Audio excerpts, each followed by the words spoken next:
Davao to Iloilo by ferry. Tara guys, samahan nyo ako dito sa aking biyahe papuntang Iloilo galing Davao City. And ito yung lobby area ng To Go Maligaya. Iba to dun sa na-feature ko earlier this month na To Go Masigla. So sa gate 7 kayo dito sa Davao sa port, sasakay ng barko. So yun, after ng security screening, dito na kayo papasok, papunta ng terminal, and magbabayad kayo ng terminal fee na 11 pesos lang naman. So dito kayo pipila para magbayad ng terminal fee, tapos papasok na dyan sa passenger waiting area. Mayroon din palang dyan, canteen. Pag gusto nyong kumain, pag nagutom kayo yan, pwede kayong bumili ng pagkain or mga drinks, ganon. Tapos yan, i-check na ng K9 yung mga bagahe, tapos sasakay na ng shuttle, papunta na dun sa barko. And hindi naman siya gaanong malayo, guys. Pero yan, sasakay pa rin kayo ng shuttle talaga, papunta dun sa pagboard sa barko na sasakyan nyo. In this case, To Go Maligaya. So yun, malaki talaga siya, guys. Mas malaki siya dun sa Masigla, sa MV To Go Masigla na na-feature ko earlier this month. Ito yung temporary na papalit dun sa biyaheng Davao, Manila, Davao. So yun, check ulit yung ticket. Kailangan naka-boarded, may nakalagay yan na boarded dun sa terminal pa lang. And papasok na tayo dito sa ating accommodation. Yan pala yung lobby again. Tapos ito na yung papasok doon naman sa business class na accommodation. Yung kinuha ko pala is business class for 2. Pero single, yung kinuha ko, yung for myself lang. Tapos yun, may kasama ako dito na stranger. So yun. Ito yung room nila. 2 bed na magkatabi. May sink. Merong TV. Merong outlet. Merong port pala, tapos merong cabinet, may sofa, may maliit na table if you want to work. Ganon, tapos may view din siya sa labas. Ito, tingnan nyo. Ayan yung view niya. May window kasi siya. Tapos, again, meron siyang port dyan. Pwede kayo magsaksak.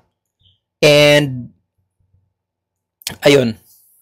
What's up mga ka-ferry ko? Nandito tayo ngayon sa To Go Maligaya. Biyaheng Davao to Manila ito via Jansan and Iloilo. So yan, meron din palang To Go Cafe, may video game machine if gusto nyong kumanta. Ayan, di na uubusan yan ng mga kumakanta dyan sa video game machine na yan. Tapos ito yung parang lobby area nila. Merong charging station pala in case nasa economy or mega value class kayo, pwede kayo mag-charge doon. 10 minutes, 5 pesos. Tapos ito yung Island Fiesta na food court. Ayan, may mga cakes dyan, may pastries. Dito naman yung kakain kayo if nasa economy at saka tourist class kayo. Yan, ito yung To Go Cafe in case gusto nyo magkape. Ayan, pwede dito. Tapos ito pala yung economy class or yung mega value class. Yan, tingnan ko. Ganyan yung itsura niya. And ito yung lobby area. Pwede kayong tumambay dyan, makipagkwentuhan sa mga kapwa nyo passengers. Yan yung menu sa To Go Cafe. So guys, andito na nga ako sa To Go Maligaya and papunta akong Iloilo. So yung ship na to is going to Manila via Jansan and Iloilo. Pero sa Iloilo lang ako bababa. Hindi ako pupunta ng Manila. And yung binayad ko dito sa accommodation ko is around 1.7 for one person. Good for 2 people itong accommodation na to. So hindi ko pa alam kung may kasama ako or hindi pa dumating or baka sa Jansan na yung kasama ko. So yun. Pag gusto mo mag-isa lang, pwede mong kunin yung isang room, but babayaran mo yung dalawang beds.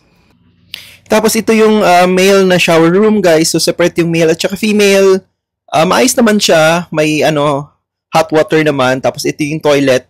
Maraming toilet, malinis. May naglilinis din from time to time. Tapos ito yung mini-mart nila. Yan, may mga benta ditong mga junk foods, biscuits, ganon. Hindi naman siya gano'n din kamahalan. 25-30 pesos yung mga presyo ng mga bilihin dito. Yan, may peanuts na 55 pesos. Basta reasonable yung price. 35 pesos yung mineral water. Ayan, 45 pesos yung mga 45-50 pesos yung mga soft drinks or juices. May KTV area din. May clinic. May salon. So, marami naman pwedeng gawin dito din sa To Go Maligaya. If sasakay kayo dito mula Davao papuntang Jansan, Iloilo or Manila.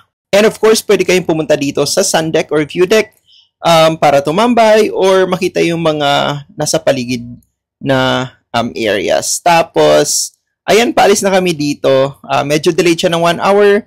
Ito yung view ng Discovery Samal from the boat.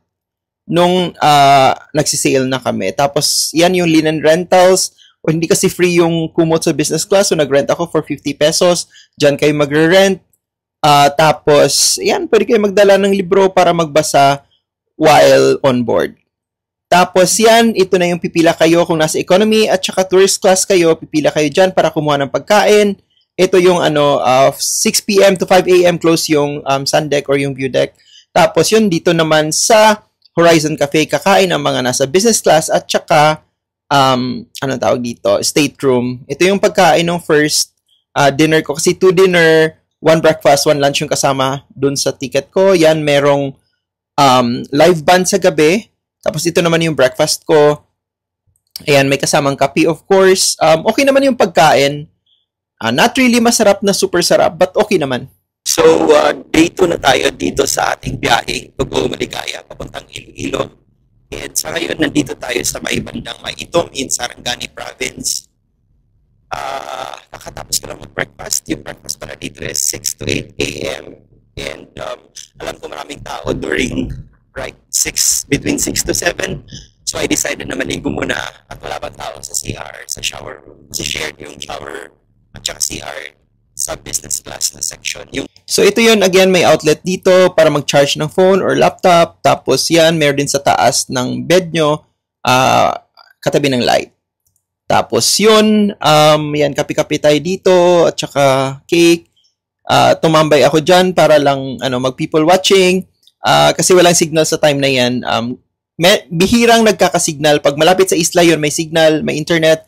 Pag nasa laot naman, wala talaga. So yung gagawin nyo, makipagkwentuhan na lang kayo sa mga kapwa passengers or mag-people watching, ganon. Tapos yan, kakain na naman ulit for dinner. May soup yung sinerve sa amin. Tapos yung chicken fritada, I think ito. Tapos may dessert of course. And ayan, ito pala yung KTV room. So aside dun sa lobby area na may KTV machine, may video game machine, meron din KTV room talaga if you want to. Ito yun naman yung livestock room para kung may kasama kayong pets, dito sila ilalagay. So mabibisita nyo naman kasi nasa same deck ng business class. I think deck 6 ito, deck 6. Tapos yan, sa hapon may pa-contest ng video key challenge. Ayan, ang galing niya ni Kuya, in fairness. Siya din yung nanalo.